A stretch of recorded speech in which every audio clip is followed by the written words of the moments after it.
Salut les pentouilleurs, bienvenue dans cette nouvelle vidéo de Pentouille pendant laquelle je vais partager avec vous cette recette de orange que j'ai mise au point pour mes petits Forge Phasers. Avant de commencer, un grand merci à Mantic Games qui m'a envoyé cette figurine ainsi que ses petits copains que je vous présente dans cette vidéo unboxing. Voilà, si cette gamme vous intéresse, si vous voulez en savoir plus sur les Forge Phasers, je vous mets le lien de l'unboxing dans la description de cette vidéo pour que vous puissiez la retrouver très facilement. Niveau matos, c'est du très classique si vous suivez ma chaîne. La petite poignée exclue mini socle, la petite pentouillette, un pinceau DaVinci Maestro. Cette fois, je pense que je vais partir sur du 0 parce que c'est quand même une petite figurine avec des tout petits détails. Une palette humide artisanale. Ça aussi, le tuto est trouvable sur ma chaîne. Palette humide à 4 €, même pas, qui me sert depuis 20 ans. Pas besoin de se prendre plus la tronche que ça. Et pour les peintures, eh bien, je vais vous les présenter au fur et à mesure. Tout, comme d'habitude, est noté dans la description de cette vidéo. Pensez bien à lire la description de mes vidéos. Il y a beaucoup d'infos sur le matos utilisé, sur les peintures et sur les façons de me filer un petit coup de main. Que ce soit en passant par la boutique mini socle, en utilisant les liens affiliés Philibert. Attention, je le redis, mon lien d'affiliation a changé fin 2021. Si vous l'utilisiez avant, pensez bien s'il vous plaît à récupérer le nouveau lien d'affiliation. L'ancien ne marche plus du tout.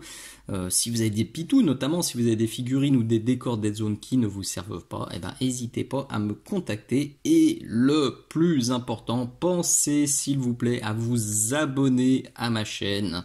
C'est très important, l'abonnement, c'est la stat que je regarde le plus souvent et qui me fait le plus mal au cœur parce que à l'heure où je tourne cette vidéo, et ben on a toujours plus de 60% du temps de visionnage de mes vidéos qui est réalisé par des personnes non abonnées, et ça, eh bien, c'est pas cool, ça fait pas plaisir. Alors si vous n'êtes pas abonné, pensez-y s'il vous plaît, un petit pouce, un petit partage, un petit bisou, un petit commentaire, un poutou, tout ça, c'est bon pour le moral et c'est surtout très bon pour cette chaîne, pour qu'elle perdure, pour qu'elle reste 100% gratuite et 100% publique. Alors, les épaulettes et toutes les parties orange ont été basées en Troll Slayer orange et je vais faire un premier ombrage un peu bourrinos avec du Gryph-Hound orange. Je l'ai déjà dit sur la recette de blanc, là je suis vraiment sur du tuto tabletop, hein. Pour moi, ça reste de la belle figurine de jeu, hein, en toute objectivité, mais vous allez le voir, c'est une recette bourrinasse del platas. Là, je prends, alors j'ai mis un peu hors champ parce qu'il est calé, pour pas tomber. Je trempe généreusement, je rince généreusement parce que je me rends compte que je me suis trompé de pinceau. Je le dis encore et toujours, n'utilisez pas des super bons pinceaux avec vos peintures contrastes parce que ça les amoche. Il vous faut juste une bonne pointe, mais vous n'avez pas besoin, enfin non, vous avez besoin surtout d'un bon réservoir et d'une pointe pas trop dégueu.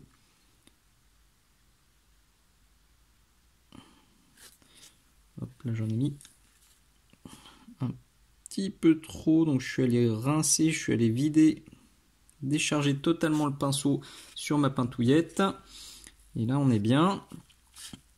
On fait la petite copine en face, on essaye de pas trop déborder. Vous avez peut-être noté que ma couche de Troll Slayer orange n'était pas parfaite. J'ai un peu bavé quand j'ai fait l'ombrage sur l'armure blanche. Si vous l'avez sûrement compris, je suis en train de tourner les deux tutos en parallèle pour que ce soit plus commode. Et j'ai fait des vidéos de boulettes, mais c'est pas très grave, puisque de toute façon il va y avoir du battle damage et du withering à gogo. Alors j'aime bien celle-ci, là, ça a bien marché. J'aime un peu moins celle-là. Je vais pas m'acharner, c'est un coup à faire une bêtise. Je vais pas trop retoucher. Je vais attendre que ce soit bien sec, quitte à refaire peut-être un second passage. Normalement, il n'y en a pas besoin. Vous voyez, là, ça va, ça sèche bien uniformément sur cette épaulette-là. De l'autre côté, bon, le zoom est bien crade. Hop, de l'autre côté, ça a tendance à faire une auréole. Je laisse sécher plutôt que m'acharner, plutôt que de tirer dans tous les sens. Et puis on verra ce que ça donne une fois que tout est bien sec. Je sors ensuite du Basilicanum Grey et du contraste médium. Le mélange est là. J'ai fait un mélange 50-50 que je vais appliquer sur toutes mes zones orange. Le but du jeu, c'est de tirer ça dans les ombres et de bien marquer les linings, de bien marquer les différences entre les plaques. Alors je vais essayer de faire un zoom plus propre, un focus plus propre, pardon. Ça a l'air mieux. Tout à l'heure ça a bien bougé sur la première séquence, je suis désolé. J'aime bien les peintures contrastes, surtout pour les figurines tabletop. Le gros souci, c'est que quand on les utilise, il faut aller très vite parce qu'elles font des auréoles. On l'a bien vu sur l'épaulette tout à l'heure. Et du coup, j'ai pas fait attention au focus qui dansait la Macarena. Donc là, sur les genouillères, c'est bon. Pensez bien à mettre du médium, hein, là pour le coup, parce que c'est vrai que noir, enfin le Basilicanum Grey est quasiment noir. Noir sur orange, c'est un poil violent. C'est pour ça que je mets un peu de médium. Et je viens le pousser comme ça, de manière à ce qu'il s'accumule vraiment dans les zones bien foncées. Hop.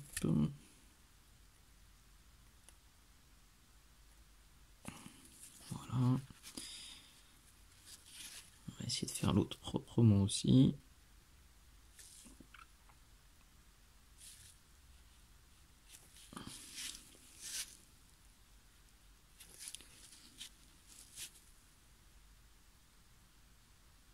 Voilà. Voilà, de ce côté-là, ça fonctionne parfaitement. C'est exactement ce que je veux. Vous voyez là, ce trait de Basilicanum qui est en train de se dessiner sur tout le pourtour. C'est exactement ce que je recherche. Il me reste la petite plaque là-haut.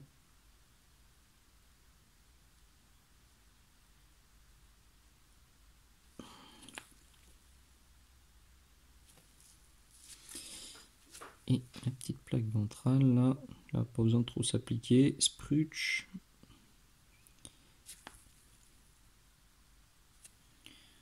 Voilà, là encore, on laisse sécher tranquillou.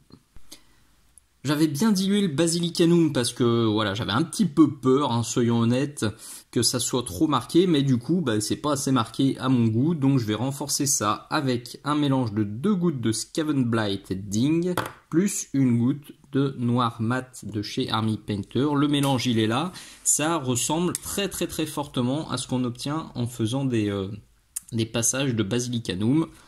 Donc ça va me permettre de rattraper ça et d'accentuer les ombrages. Un truc important aussi, cette couleur là et ce mélange, ils m'ont permis de faire des linings bien prononcés ici. Vous voyez, ici c'est totalement lisse en fait, la sculpture, enfin le moulage était un petit peu foireux. Là on n'avait pas du tout la démarcation entre le bas de la genouillère et la partie orange. Donc avec mon mélange là, je me suis fait un lining.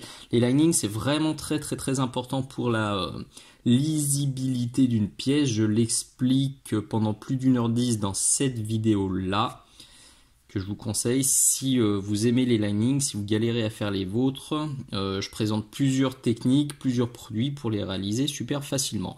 Donc là, autant pour marquer mon trait ici, là j'étais pas dilué, je voulais faire quelque chose de très précis. Autant sur le haut, et vous voyez j'en sors un petit peu là et je prends un tout petit peu d'eau dans la palette humide. On va essayer de faire un focus propre. Et puis tout simplement je vais venir tirer ça vers moi et l'accumuler comme ça sur le bas de l'épaulette.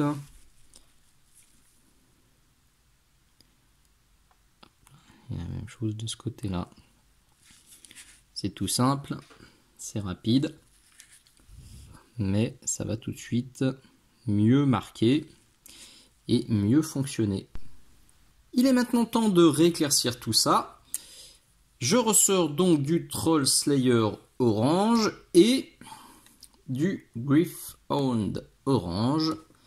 Le troll est là, le Gryph est là. Parce que vous allez le voir, tout de suite, quand je vais utiliser mon Troll Slayer orange pour rééclaircir mes épaulettes, et ben le résultat va être dégueu. Tout simplement parce que par-dessus le Troll Slayer, depuis le début du tuto, il y a donc eu du Gryph-hound et puis il y a eu le Basilicanum qui ont très fortement modifié la couleur de base du Troll Slayer. Et donc quand on utilise là du Troll Slayer pur, et ben on ne peut pas obtenir quelque chose de très propre. Alors, ça, je pense que ça va être compliqué aussi d'avoir quelque chose de très net. Donc là, vous voyez, je viens de pousser comme ça. Je suis un peu en équilibre, c'est pas super pratique.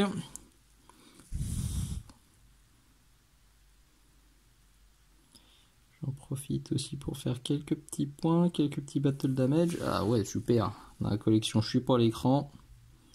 Bravo. Alors, dites-le moi, voyons.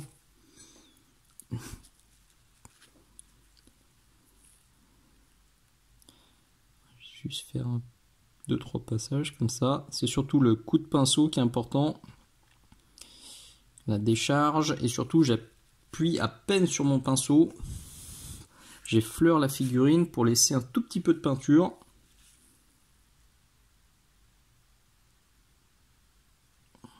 Comme je le ferai avec un aérographe. Et donc voilà, quelques petits battle damage. Je veux pas non plus trop éclaircir, je veux pas un truc super clair. Et comme je vous le disais... Alors, focus. Voilà. Ouh, la belle démarcation a gerbé. Et c'est normal, pas de panique Monique. C'est pour ça que j'ai ressorti le Gryph-hound. J'en prends un petit peu. Là, je décharge à mort mon pinceau et je vais venir passer des petits voiles sur la zone intermédiaire qui est dégueu. Donc le but là, c'est de pas passer sur les éclaircissements et c'est de pas passer dans les ombrages. On passe juste sur la transition qui est pas belle, 2 fois, peut-être 3 fois, et ça suffira à avoir un résultat assez sympatoche. Là aussi, vous voyez, j'ai fait des petits points, des petits battle damage. Et ça lisse tout seul. Je l'ai fait 2 fois, je le fais encore une fois. Et ça suffira. Normalement, je referai peut-être encore un coup. Vous voyez la différence entre les deux épaulettes. Alors, attendez voir. Comme faire sécher, parce qu'en plus, avec la différence de brillance, là, ça faisait vraiment saigner des yeux. Là, celle-ci qui a encore rien reçu, et celle-ci qui a reçu son premier éclaircissement. On voit encore la transition, là, elle est montée un petit peu, elle est pas belle. Donc là, je vais repasser un coup de Troll Slayer orange comme ça. Et normalement, ça devrait suffire pour cette étape-là. C'est pas encore lisse, mais c'est absolument pas l'objectif, donc moi ça me va. Je veux quand même quelque chose d'assez amoché, d'assez texturé. Et maintenant, je peux donc éclaircir avec du Light Rust de chez AK. Il est là sur la palette. Il est vachement plus désaturé que le Troll Slayer orange qui est là. Si vous voulez l'obtenir, si celui-ci vous l'avez pas, mettez un blanc un peu gris dans votre Troll Slayer et ça devrait fonctionner. Hop. Il est là. Là, je vais quasiment pas le diluer. En fait, je vais surtout l'utiliser pour tapoter les arêtes. En mode gentillet, tapotouillage gentil.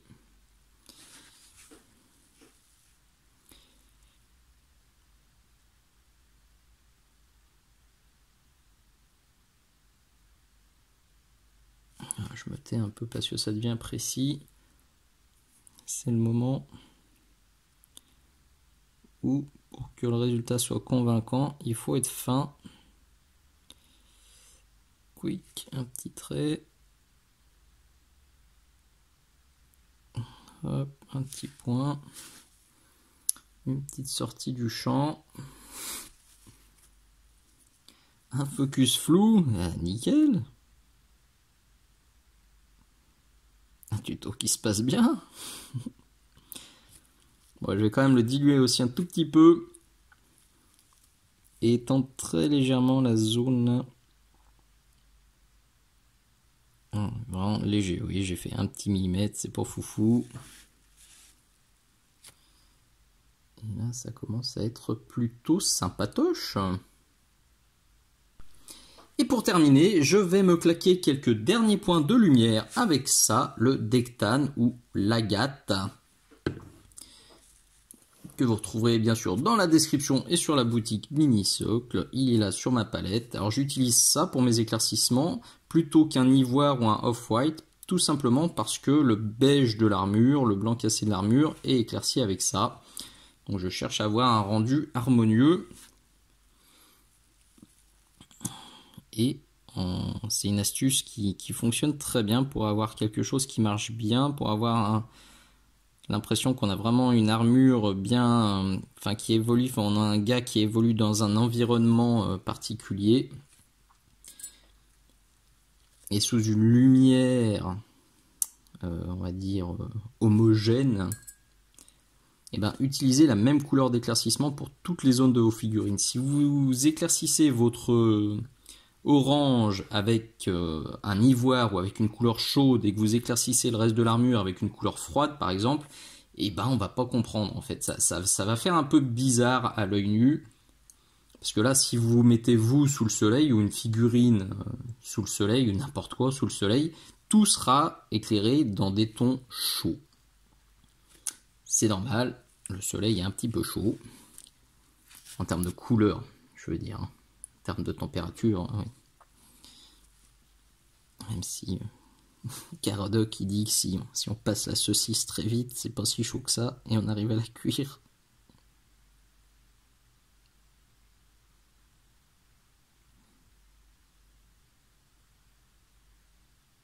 Voilà. Là, je fais pas tout le long, là, je vais juste me concentrer là pour donner un petit éclat de lumière sur le devant. Je me fais une sorte de dégradé, ça aussi je l'explique dans le tuto sur les linings et les éclaircissements d'arête. Et ça fait tout de suite quelque chose qui ressort bien, en particulier sur la table de jeu. Et ça a bien redéfini le haut, donc il n'y a plus qu'à faire sa petite copine. L'ultime petit peaufinage, ça va être l'ajout de Blue Green de chez Vallejo. Alors pourquoi du Blue Green? Eh ben, comme tout à l'heure avec l'agate, c'est parce que j'ai déjà du Blue Green sur ma figurine et que j'ai envie de faire des petits rappels colorés. Alors c'est très discret, on le voit légèrement ici. Ça se voit bien en main, mais c'est vrai qu'à la caméra, là, c'est pas flagrant. On en voit ici. Là, on le voit pas mal. Vous voyez, là, ce petit cercle de blue green, ici, etc. C'est vraiment avec parcimonie, mais de ouf. Hein. C'est très léger, c'est très dilué. C'est surtout, là, vous voyez, je pars chercher de l'eau sur la gauche. Et là, je suis super dilué. Vous voyez, je suis vraiment sur quasiment de l'eau colorée. Il faut vraiment pousser, tirer le pigment pour réussir à l'accumuler et que ça se voit. Donc, c'est exactement ce que je vais faire sur le pitou. Je vais venir me faire un petit passage bien foireux, là. Voilà, que je viens tirer ici. Alors, je vais diluer encore un petit peu parce que là c'était un peu violent. Alors tant mieux, hein, j'ai eu besoin de faire qu'un passage et c'est fait.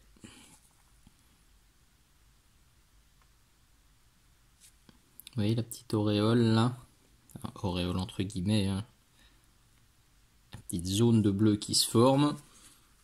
Elle va sûrement s'atténuer un tout petit peu en séchant. Donc c'est probable que je fasse un deuxième passage. Là on la voit bien. Je vais en mettre aussi un tout petit peu là. Et voilà. Ouais, là, ça m'a fait une petite crotounette, donc je vais remettre un tout petit peu de griffe Hound dessus. Par contre, on ne le voit pas beaucoup, donc je rajoute quand même. Voilà, ici, en l'accumulant. Et voilà le résultat final. On a un orange qui ressort bien, qui est pas trop flashouille, ça s'accorde parfaitement bien avec le reste de l'armure qui est usée. On a des ombres très profondes, des éclaircissements bien profonds, donc c'est contrasté, c'est nuancé, c'est tout ce que j'aime, tout simplement. Voilà, j'espère vraiment que cette recette vous plaira. Cette vidéo, c'était bien sûr une avant-première Patreon, donc tous mes abonnés ont pu la voir il y a plus de 3 mois. Là aussi, toutes les infos sont marquées dans la description de cette vidéo. Si vous voulez me filer un petit coup de main, si vous voulez soutenir la chaîne, il y a aussi plein de façons de le faire. Voilà, je le redis encore, pensez bien à lire la description de mes vidéos. Il y a plein d'infos utiles. Pensez aussi, bien sûr, à mettre le petit pouce vers le haut si ça vous a plu, à partager, à en parler aux copains, à mettre des petits commentaires sympas. Ça fait toujours bien plaisir. Merci d'être allé jusqu'au bout. Je vous dis à très bientôt. Ciao, ciao.